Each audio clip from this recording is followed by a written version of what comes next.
আজ আমি আপনাদের সাথে আলোচনা করতে চলেছি আপনাদের জীবনের মেষ রাশি বা লগ্নের জাতক জাতিকাদের ক্ষেত্রে অত্যন্ত গুরুত্বপূর্ণ। সেটি হলো 2025-এর মার্চ থেকে ডিসেম্বর আপনাদের জীবনে এমন কি গুরুত্বপূর্ণ ঘটনা ঘটতে চলেছে।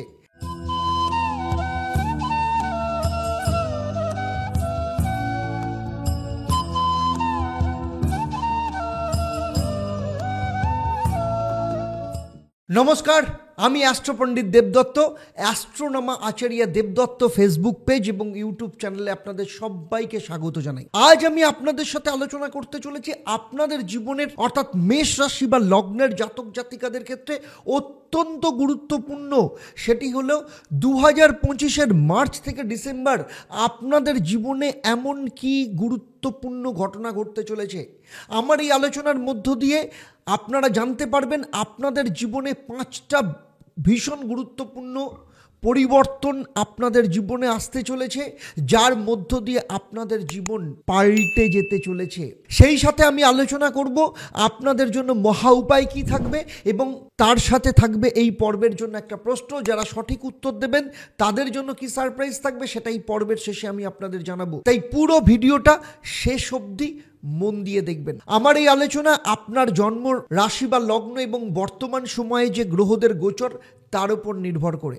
দেখুন, 30শে মার্চ 2025 শনির 7.5 শুরু হতে চলেছে আপনাদের।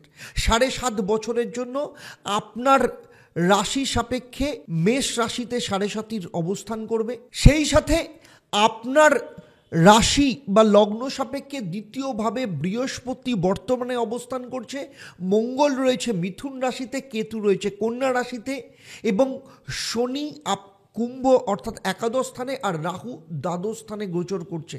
দেখুন, সবার প্রথম যে ঘটনাটা বা যে পরিবর্তন আপনার ক্ষেত্রে ঘটবে সেটা হচ্ছে 30শে মার্চ 2025 শনি 7.5 শুরু করবে এবং এখানেই শনি বক্রী হবে। ফলে আপনার শরীর স্বাস্থ্যের ওপর আপনাকে খেয়াল রাখতে হবে। বিশেষ করে দাঁত সংক্রান্ত সমস্যায় ভুগতে পারেন, গলার ইনফেকশন হতে পারে, সর্দি কাশি সংক্রান্ত সমস্যা দেখা যেতে পারে। এই সমস্ত বিষয়ে আপনাকে কিন্তু অত্যন্ত সতর্ক থাকতে হবে। এর পাশাপাশি আপনার নিজের কথাবার্তা শব্দ চয়নের ব্যাপারেও কিন্তু ভীষণভাবে সতর্ক থাকতে হবে। দাম্পত্য জীবনে কিংবা পরিবারে কারণ না কারোর সাথে বিনা কারণে আপনার ঝগড়া ঝামেলা হতে পারে, সে বিষয়ে আপনাকে ওয়াকিবহাল থাকতে হবে। শনি যখন আপনার রাশি সাপেক্ষে দ্বাদশভাবে অবস্থান করবে অর্থাৎ কুম্ভ রাশি ছেড়ে মীন রাশিতে প্রবেশ করবে, এই সময় আপনাকে অনেক বেশি যাত্রা করা, ট্রাভেলিং করা এগুলো দেখা যেতে পারে। 30শে মার্চের পর আপনার অহেতুক রেসপন্সিবিলিটি বেড়ে যেতে পারে এবং সে কারণে আপনার মধ্যে ওভার থিঙ্কিংয়ের সম্ভাবনাও কিন্তু আসতে পারে। অ্যাংজাইটি, ডিপ্রেশন চলে আসতে পারে। দ্বিতীয় পরিবর্তন স্টুডেন্টদের ক্ষেত্রে হবে। এই বছর স্টুডেন্টদের ক্ষেত্রে পড়াশোনা যথেষ্ট ভালো, কারণ শনির দৃষ্টি পঞ্চম ভাবের ওপর থেকে সরে যাবে। এই বছর কোথাও যদি অ্যাডমিশন নেওয়ার থাকে সেক্ষেত্রে ভালো অ্যাডমিশন নেওয়ার সুযোগ আসবে। গভর্নমেন্ট ওরিয়েন্টেড কোনো ইনস্টিটিউশন হোক বা কেরিয়ারের ব্যাপারে হোক, ফর্ম ফিল আপ করার বিষয় থাকলে সে ব্যাপারেও কিন্তু যথেষ্ট ভালো থাকবে। নিজেকে এক্সপ্লোর করার একটা জায়গা থাকবে। নতুন কোনো কোর্সে জয়েন করা যেতে পারে।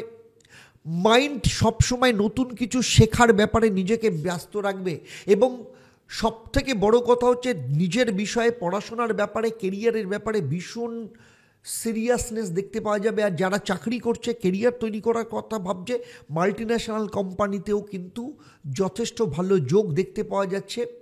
যদি আপনার জন্মকুণ্ডলিতে শনি খারাপ না হয় তবে, বা শনির পজিশন ভালো হয় তবে কিন্তু মাল্টিন্যাশনাল কোম্পানিতে চাকরির সম্ভাবনা রয়েছে।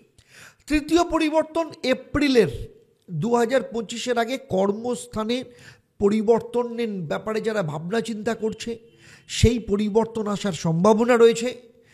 এবং যদি আপনি প্রাইভেট সেক্টর, কর্পোরেট সেক্টরে চাকরি করেন তবে আপনার মধ্যে অবশ্যই কিন্তু পরিবর্তন আসবে কর্মক্ষেত্রে। এর পাশাপাশি যাদের চাকরি নেই তাদের চাকরি পাওয়ার সম্ভাবনা মেষ রাশি বা লগ্নের জাতক জাতিকাদের মধ্যে দেখতে পাওয়া যাচ্ছে, কারণ মঙ্গল কিন্তু মিথুন রাশিতে অবস্থান করছে, ফলে সেক্ষেত্রে যোগাযোগ বাড়াবে। চতুর্থ গুরুত্বপূর্ণ বিষয় হলো দেবগুরু বৃহস্পতি অনেক সময় ধরেই আপনার রাশির দ্বিতীয় স্থান বা বৃষভ রাশিতে গোচর করছিল, এবং যেসব মেষ রাশি বা লগ্নের জাতক জাতিকাদের আপনার বাবা কোনো রকম ঋণ বা আইনি সমস্যা বা শত্রুতার দ্বারা জর্জরিত রয়েছেন, 15ই মের পর বৃহস্পতি যখন পরিবর্তন করে মিথুন রাশিতে প্রবেশ করবে এবং তখন বৃহস্পতির দৃষ্টি আপনার নবম ভাব বা ভাগ্যস্থান বা পিতৃস্থানের ওপর পড়বে, ফলে আপনার বাবার জীবনে যে সমস্যাগুলো চলছিল সেগুলো কিন্তু ঠিক হয়ে যাবে। পঞ্চম যে পরিবর্তন সেটা হচ্ছে রাহু এবং কেতুর। রাহু দ্বাদশ ভাব থেকে একাদশ ভাবে ট্রানজিট করবে, অর্থাৎ মীন রাশি থেকে কুম্ভ রাশিতে। স্টক মার্কেট শেয়ার ট্রেডিংয়ের বেনিফিট দেখতে পাওয়া যাবে, বিশেষ করে 18ই মের পর কোথাও আটকে থাকা পয়সা ফেরত পাওয়ার সম্ভাবনা রয়েছে। একইভাবে কেতুরও পরিবর্তন পঞ্চম স্থান থেকে চতুর্থ স্থানে যাবে, ফলে কোথাও কোনো ইনভেস্টমেন্ট করে থাকলে সেখানেও কিন্তু রিটার্ন অফ ইনভেস্টমেন্ট যথেষ্ট ভালো দেখতে পাওয়া যাবে। আর সবথেকে বড় কথা হলো 2025 এমন একটা বছর হতে চলেছে মেষ রাশি বা লগ্নের জাতক জাতিকাদের জন্য, যেখানে আপনার ইচ্ছে শখ পূরণ আপনি করতে পারেন। আপনি কোনো প্রপার্টি কিনতে পারেন, লৌহ জাতীয় কোনো বিষয় ইনভেস্ট করতে পারেন, কোনো মেশিন সংক্রান্ত কোনো কিছু কিনতে পারেন বা ডিল করতে পারেন, এবং সেটাও কিন্তু এপ্রিল মাসের পর কিন্তু দেখতে পাওয়া যাবে। এবং সবথেকে বড় কথা হচ্ছে অনেক দিন বাদে আপনার নিজের ইচ্ছে পূরণ করার একটা রাস্তা আপনি কিন্তু দেখতে পাবেন। মেষ রাশি বা লগ্ন নিয়ে আমার এই আলোচনা আপনাদের কেমন লাগলো অবশ্যই আমাকে কমেন্ট করে জানাবেন, আর যদি ভালো লাগে তাহলে অবশ্যই অন্যদের শেয়ার করবেন। আপনারা যদি আমার চ্যানেলে প্রথম হন তাহলে অবশ্যই চ্যানেলটাকে সাবস্ক্রাইব করার সাথে সাথে নোটিফিকেশন বেল আইকনটাকে প্রেস করে রাখবেন। আর যদি ফেসবুক পেজে দেখেন অবশ্যই পেজটাকে লাইক এবং ফলো করতে ভুলবেন না। চলুন এবার দেখে নেব আপনাদের জন্য কি মহা উপায় রয়েছে। মেষ রাশি বা লগ্নের জাতক জাতিকাদের শনি 7.5 চলছে এবং চতুর্থ স্থানের অধিপতি গ্রহ হচ্ছে রবি।